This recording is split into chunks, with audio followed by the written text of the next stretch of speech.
Ja, als paddenstoelliefhebber ben je ook altijd blij als het regent. En ook als het mooi weer is, maar dan niet vanwege de paddenstoelen.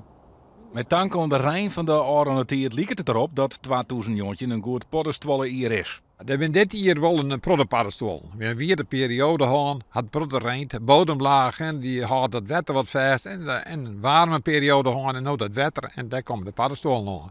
Om de paddenstoelen genoeg rond te gaan, weet steeds bosbeheer vaak oorzaken bij hem lezen. Een paddenstoel is een vrucht. En hier heb je bijvoorbeeld op die lamellen zijn allemaal sporen.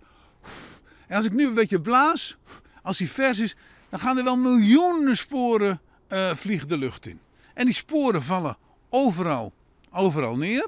En als het op de goede plek neervalt, kan daar weer een schimmel groeien. Dochs is het, maar hij trok de verhoring in het klimaat net alleen nog maar goed nijs voor de paddenstoel. Nee, de hoeveelheid is het wel, maar de soortenrijkdom die neemt wel af. Dus je krijgt wat meer van in je soortenswaarde nou.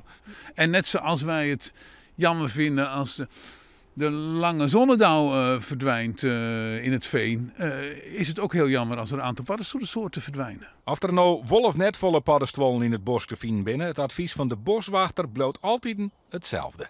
Nou, ik zei, neem altijd het boekje bij, neem een camera bij, zet ze op de foto en vooral net eten gaan.